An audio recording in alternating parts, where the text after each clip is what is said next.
Entre Fantoine et Agappa, c'est le premier livre publié par Robert Pinget en 1951, chez un éditeur, je ne sais plus lequel, un petit éditeur régional en Charente, je crois, je ne sais plus bien, je n'ai pas vérifié. Ça a été repris ensuite aux éditions de Minuit, une fois que les éditions de Minuit sont devenues l'éditeur principal de Robert Pinget. Et donc moi, je viens de relire Entre Fantoine et Agappa. Ce préambule n'a aucun sens. Alors, le livre lui-même, l'ouvrage, je veux dire, le livre matériellement, Entre Fantoine et Agappa, c'est cette petite réédition aux éditions Minuit dans un format extrêmement étroit. Et je ne sais plus du tout quand j'ai acheté ça, mais en tout cas, j'avais laissé l'étiquette et il y a écrit 39 francs, occasion Gibert jeune. Voilà, donc j'ai acheté ça à Paris. Entre Fantoine et Agappa, c'est une série de 20 récits brefs, suivis d'un journal qui occupe sur les 100 pages du recueil une trentaine de pages. Donc il y a 20 récits brefs de 2-3 pages chacun et ce journal. Et en fait ce journal c'est très particulier, on va en reparler. Des légumineuses papillonacées encombrent les jardins publics. Elles étouffent toute autre végétation et prolifèrent en vastes nacelles. On est absorbé par la valvulation des lianes, on se retrouve sous le couvert des étamines. Entre Fantoine et Agappa de Robert Pinget, c'est un peu comme si, dès son premier livre, Robert Pinget avait décidé de régler son compte à la question de l'absurde.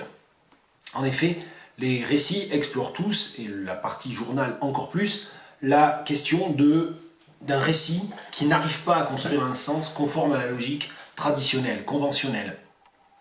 D'un certain point de vue, quand on lit Entre Fantoine et Agappa, on est confronté, certes c'est à la même époque que Ionesco par exemple, c'est plus ou moins à la même époque que La Cantatrice Chauve, mais on se trouve en fait confronté à un texte qui est en français, ou à une forme de prose brève située dans un contexte français très clairement identifié comme francophone, avec des références culturelles très franchouillardes, même d'un certain point de vue jusqu'à l'excès, mais dans une perspective qui est totalement celle du nonsense anglais, c'est-à-dire celle du limerick, celle de forme auquel le lecteur français n'est pas habitué, n'était probablement pas habitué du tout au début des années 50.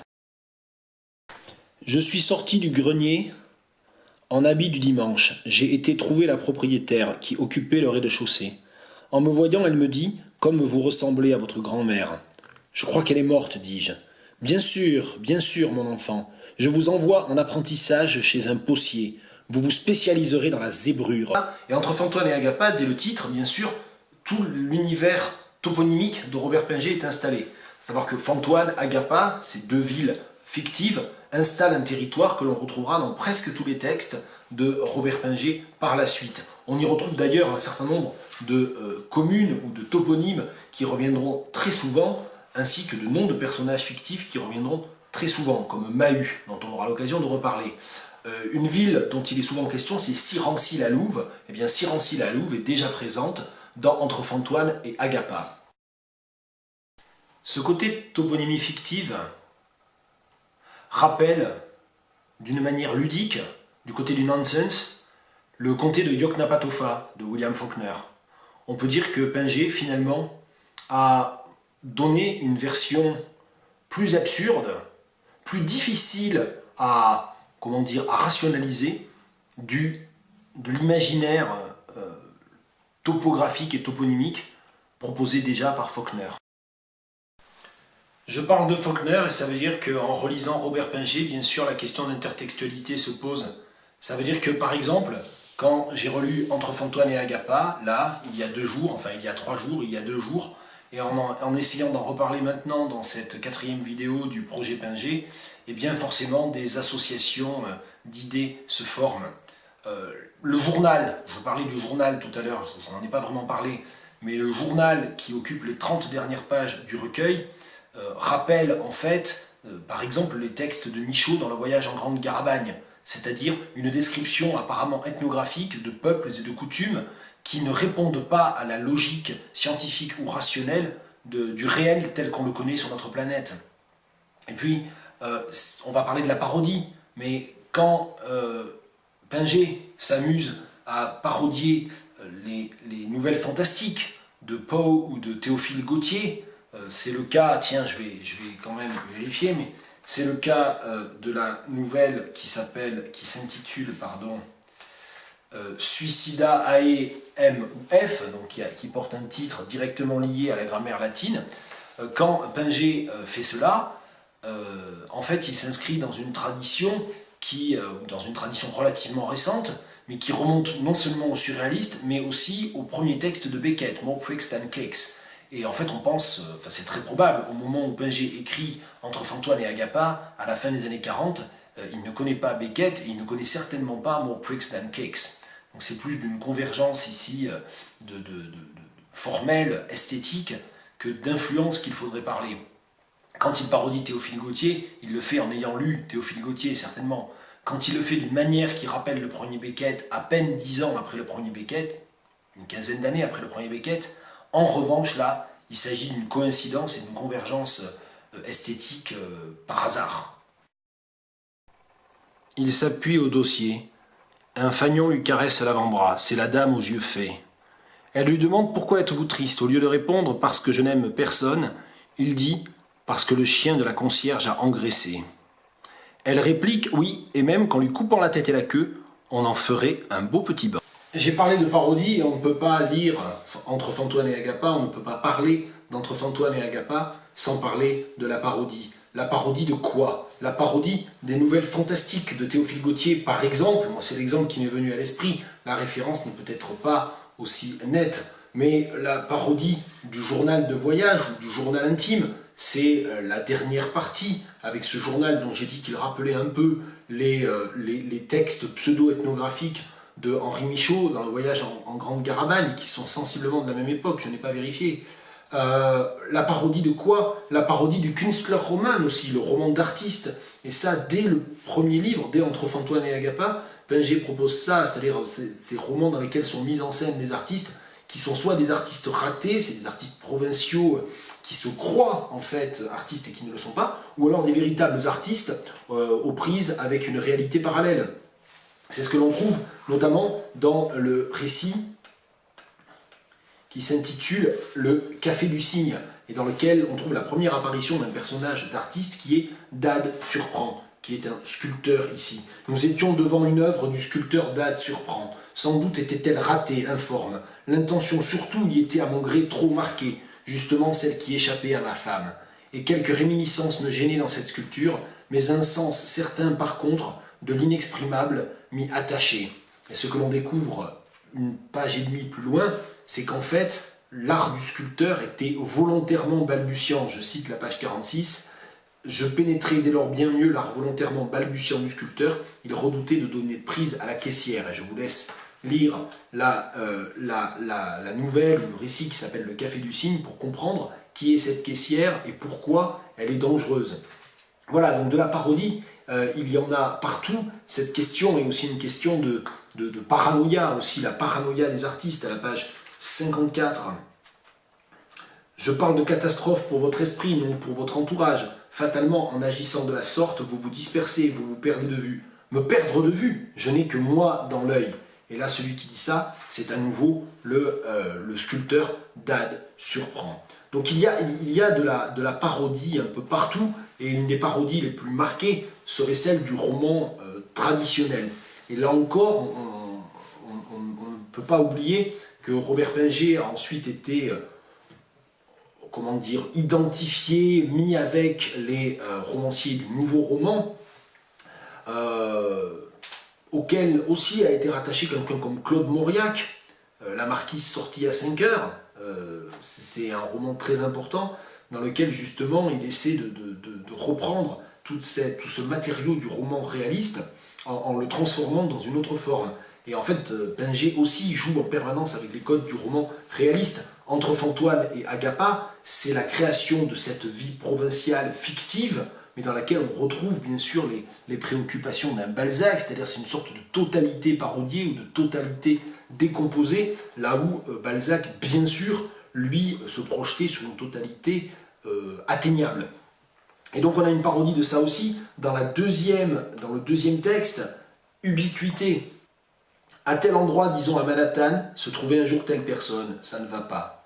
Il faut dire un Maquignon se trouvait à Bucarest au moment où.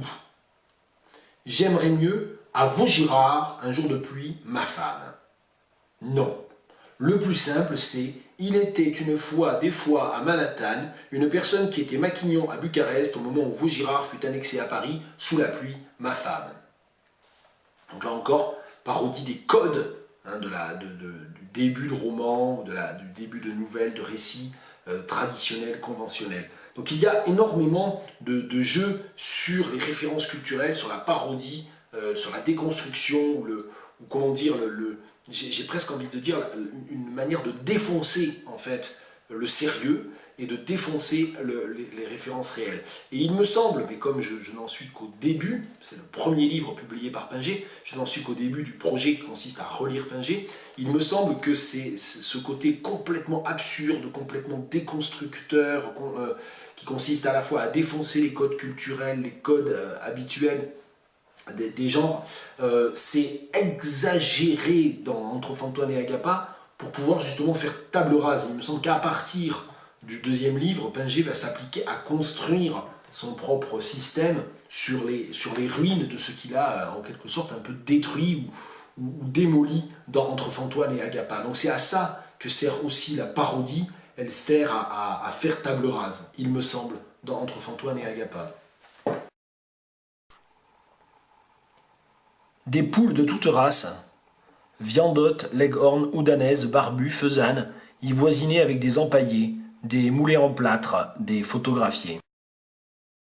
Un intérêt supérieur m'a fermé les yeux sur le mode quelque peu larcinatoire qu'il a jugé bon d'employer à ses fins. Bien sûr, il n'y a pas que la parodie, il y a la mise en abîme. L'œuvre de Pinget est une œuvre dans laquelle il y a un emboîtement permanent, un jeu du miroir permanent, très postmoderne sans doute, à une époque où le terme n'avait pas été inventé, une mise en abîme du fait même d'écrire des récits. Je parlais tout à l'heure du Künstlerroman, eh bien on trouve ça de manière répétée, à savoir que l'écriture consiste à écrire au sujet de l'écriture, mais d'une manière souvent comme détachée, familière, dans une langue qui d'elle-même désavoue ce principe même, qui est un principe esthétique bien sûr, mais qui est un principe esthétique délibérément galvaudé. Page 60 dans le récit qui s'intitule Le coffret, que j'ai déjà cité tout à l'heure. Toutes mes suppositions sur cette liaison ancienne, sûrement une liaison, j'en avais fait une fable donnant à mes récits une consistance, une réalité dont j'étais aujourd'hui tributaire. La réalité, c'est ce que l'on invente dans la fable, on n'en sort pas. On va essayer de ne pas oublier qu'une vingtaine d'années plus tard, un texte de prose narrative publié par Pinget s'intitule « Fable ». Parmi toutes les formes d'incandescence, toutes les manières dont Robert Pinget, des Fantoine et Agappa, choisit de se débarrasser des problèmes en les surexprimant, en les surdéterminant, en les surexposant, il y a la manière dont il pousse l'obscénité à l'extrême. Il y a bien sûr le texte qui s'appelle « Les concombres », que je vous invite à lire en entier, qui commence à la page 23, s'achève à la page 25, dans laquelle le narrateur raconte qu'un concombre s'exhibe et que du coup, les concombres sont partout. Ça se termine comment? Monsieur le curé dut faire un sermon sur les concombres. Ça a été un beau scandale, quoiqu'il s'en tint à l'analyse étymologique du mot. Mais croyez-vous que le coupable, le premier sur la plage, fut inquiété? Pas du tout. On le laissa toute la saison faire ses cochonneries au soleil. Il est donc probable qu'il recommencera la saison prochaine. Ça, c'est dans les concombres. Et puis dans Monsieur Maurice, le commis repasse en sifflant God Save the King. Il tient Georgia sur son cadre. On devine qu'elle n'a pas de culotte. Encore cette sale habitude, se dit Maurice.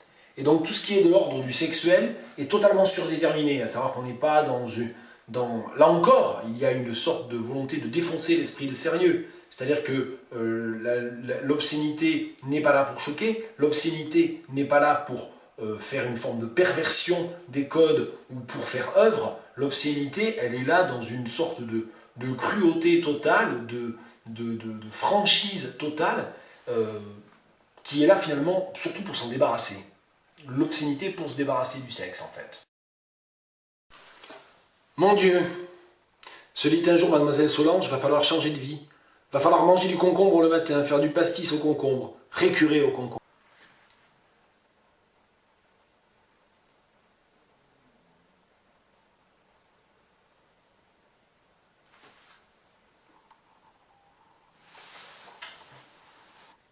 La moindre perturbation acoustique, un gant qu'on retire, un lacet qui se dénoue, détruit sans doute l'impression d'ensemble car le soliste est prié de rejouer en fin de concert.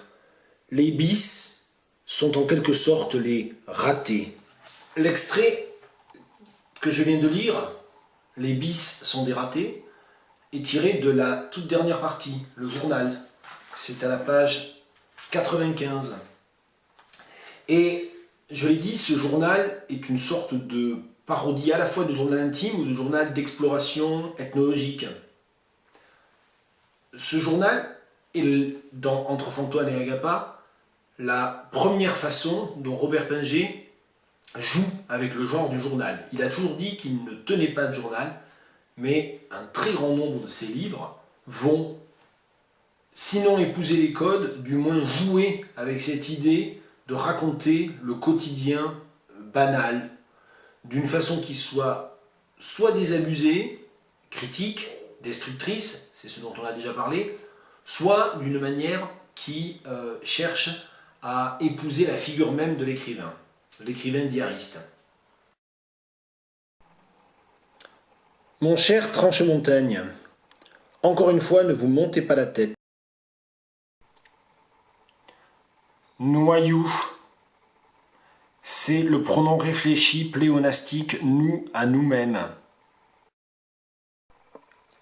Noyou, c'est le pronom réfléchi pléonastique nous à nous-mêmes. Très souvent, quand on lit, on ne sait pas exactement ce qu'on lit. On ne sait pas très bien comment on doit le dire. Noyou, N-O-Y-O-U, comme voyou, ou no-you, comme une négation du pronom personnel anglais, you. On ne sait pas, c'est écrit. N-O-Y-O-U, noyou, no-you, à nous de décider. Je vais terminer cette relecture ou cette présentation de ma première relecture d'un livre de Pinget dans le cadre du projet Pinget. Je vais terminer cette vidéo par la première phrase qui se trouve en haut de la page 46. C'est à la fin de la nouvelle Le Café du Cygne. Une paraphrase m'aurait laissé sceptique.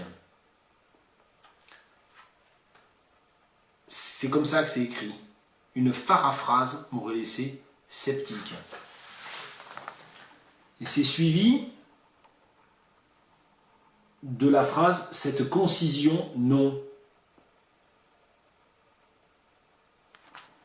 Alors, coquille ou véritable néologisme? C'est comme ça, c'est écrit, c'est une paraphrase. Il y a le mot paraphrase à la page 46 d'Entre Fantoine et Agappa.